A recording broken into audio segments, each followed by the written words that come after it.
간의 독소를 해결해 줄 수 있는 음식은 바로 칼슘이 많이 들어간 음식입니다. 우리가 얘기하는 칼슘은 살아있는 칼슘입니다. 이 칼슘은 채소와 씨앗, 통곡식에 많이 있습니다. 그래서 생채소를 식단에 점점 늘리고요. 생들기름까지 먹어준다면은 지방간을 예방하고 또 지방간을 회복하는데 아주 좋은 식단이 됩니다. 생들기름을 섭취하는 방법은 두 가지입니다. 정말 생들기름을 약처럼 드시는 분은 그냥 공복에 한 숟가락 정도를 이렇게 먹어주면 좋습니다. 하지만 제가 추천드리는 방법은 그 방법보다는 식사와 같이 먹는 방법인데,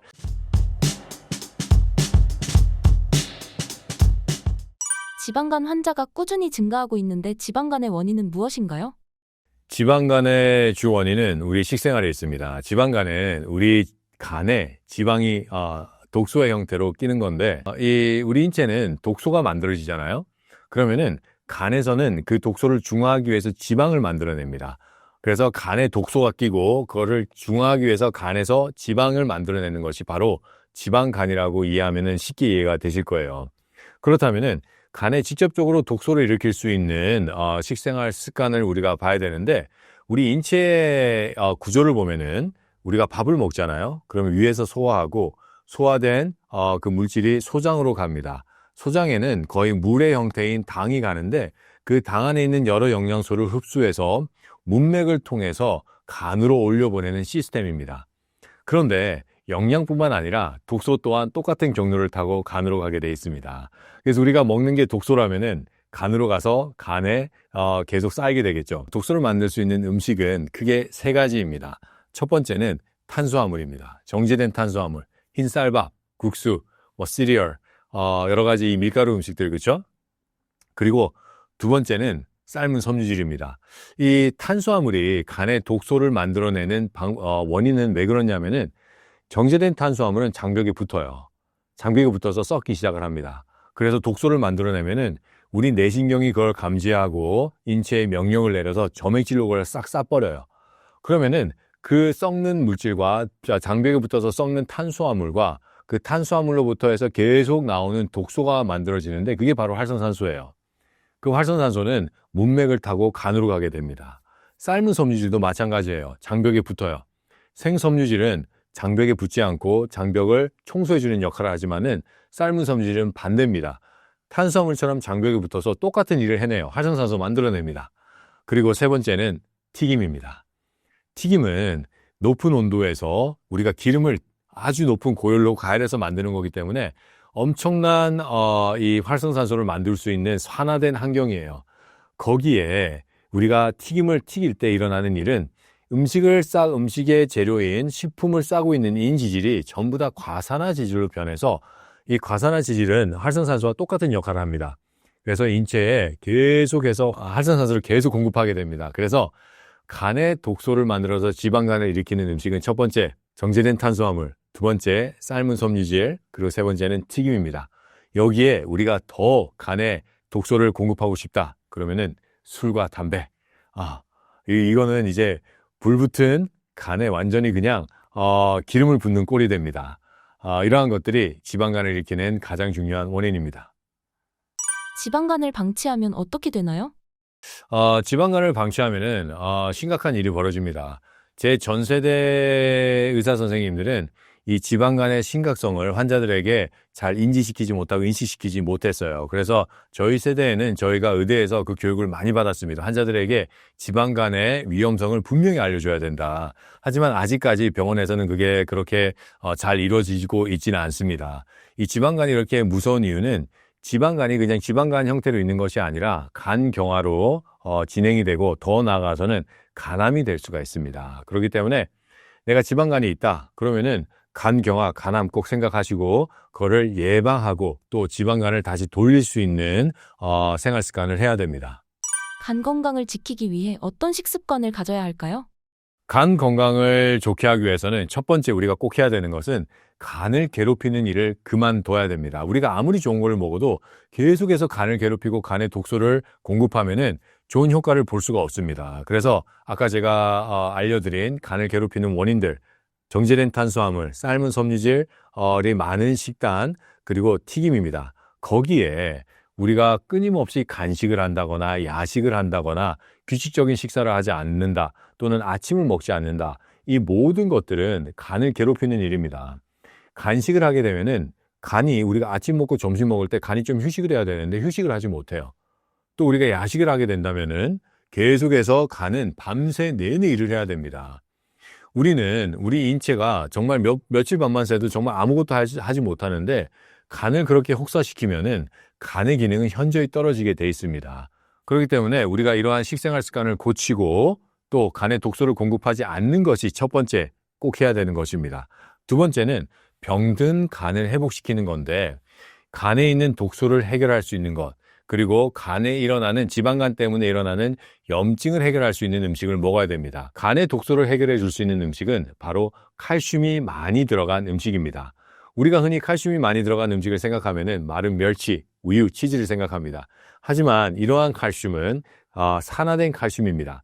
산화된 칼슘은 인체에 들어와서 간에 있는 독소를 해독하지 못하고요. 오히려 더 혈관을 막을 수 있는 재료로 쓰이게 됩니다.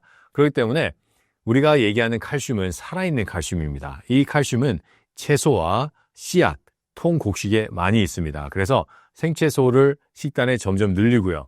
그리고 생씨앗 또 통곡식을 점점 우리 식단에 이 양을 늘려 나가야 됩니다. 그리고 염증을 해결할 수 있는 음식을 먹어야 되는데 우리 저항력, 즉 면역력이 일을 하는 것을 보면은 각각 단계가 있는데 그 단계마다 꼭 필요한 연료가 바로 오메가3입니다. 그렇기 때문에 염증을 해결하기 위해서는 오메가3가 풍부한 식품을 먹어줘야 되는데 지금 식품 중에서 가장 오메가3가 풍부한 식품은 바로 생들기름입니다. 볶은 들기름 아니에요. 생들기름입니다. 이 생들기름에는 오메가3가 아주 풍부하기 때문에 내가 먹는 식단에 생채소의 양이 점점 늘어나고 또 생씨앗도 있고 또 통곡식으로 만든 밥, 현미밥이죠. 거기에 생들기름까지 먹어준다면은 지방간을 예방하고 또 지방간을 회복하는데 아주 좋은 식단이 됩니다. 생들기름을 어떤 방식으로 먹어야 할까요? 생들기름을 섭취하는 방법은 두 가지입니다. 정말 생들기름을 약처럼 드시는 분은 그냥 공복에 한 숟가락 정도를 이렇게 먹어주면 좋습니다. 한 숟가락 먹었을 때 내가 설사가 일어나지 않고 내 소화 기능이 그거를 어느 정도 소화할 수 있는 그 상황이 되면은 한 숟가락에서 한 숟가락 반으로 늘리고 나중에 한 두 숟가락 정도 늘리는 이 방법이 있습니다. 하지만 제가 추천드리는 방법은 그 방법보다는 식사와 같이 먹는 방법인데 우리가 먹는 방법이 이제 채소를 먹을 때 생들기름 장을 만들면 아주 좋습니다. 이 생들기름을 넣고 거기에 어느 정도의 소량의 소금을 뿌리면 이제 들기름 장이 되는데 거기에 채소를 찍어 먹으면 아주 좋은 이 밥반찬이 돼요. 이게 얼마나 맛있냐면은 고소하고 짠맛이 같이 나기 시작을 합니다. 그래서 평소에 생채소를 즐기지 않는 분들도 듬뿍 찍어서 먹게 된다면은 채소에 있는 상큼함, 신선함과 고소함과 약간의 짠맛이 곁들여지면서 아주 좋은 밥반찬이 되기 때문에 이 방법을 먹게 된다면은 생들기름도 많이 먹고 또 건강한 생채소도 우리 식생활에 별 부담 없이 같이 먹을 수 있는 식단을 만들 수가 있습니다. 추가로 지방간에 도움되는 음식은 무엇인가요? 지방간에 도움이 되는 음식은 칼슘이 많은 채소를 즙을 내서 먹는 방법입니다. 인체가 간이 빨리 해독을 하기 위해서는 많은 양의 칼슘이 필요합니다. 그런데 더 중요한 것은 간이 해독을 하고 간이 소화를 하고 간이 효소를 만들어서 신진대사의 핵심인 효소들을 세포로 많이 만들어서 이렇게 공급할 수 있게 위해서는 꼭 필요한 연료들이 있습니다. 간을 우리가 자동차로 비교를 하면은 비타민, 미네랄, 효소는 이 자동차가 움직일 수 있는 기름과 같은 역할을 해요. 그래서 지방간에서 회복이 되고 간의 기능을 다시 회복하기 위해서는 비타민, 미네랄, 효소가 아주 많이 필요하고 그 많은 비타민, 미네랄, 효소를 공급해주는 가장 좋은 방법은 칼슘이 많이 들어간 채소를 즙으로 내서 먹는 방법입니다. 이때 가장 좋은 채소는 당근과 그리고 케일 그리고 민들레입니다.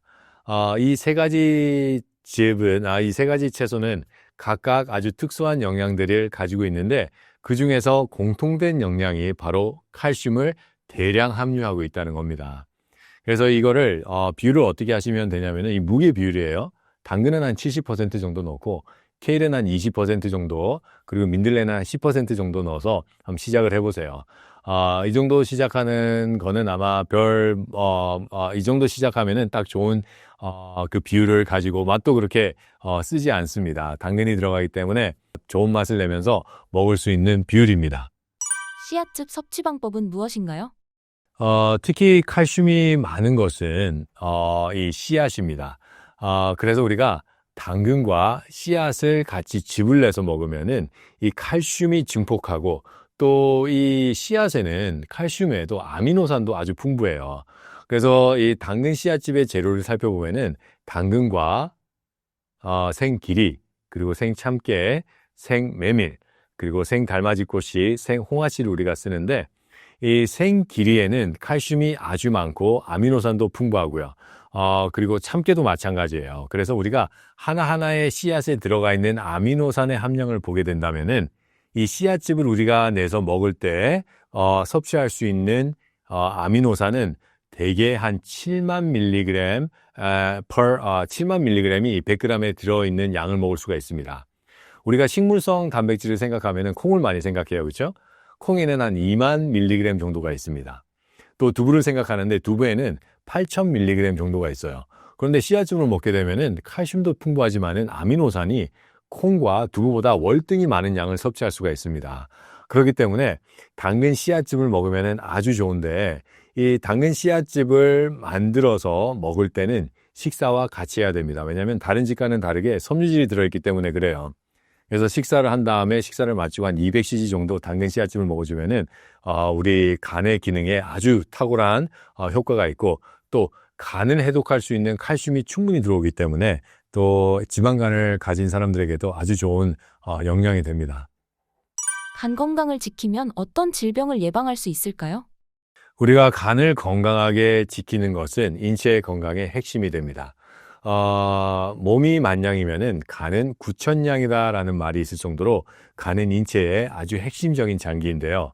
왜 그러냐면은 우리 인체는 100조 개 정도의 세포로 이루어져 있고 그 세포들이 영양소와 산소를 공급받는 것이 모세 혈관을 흐르는 혈액입니다.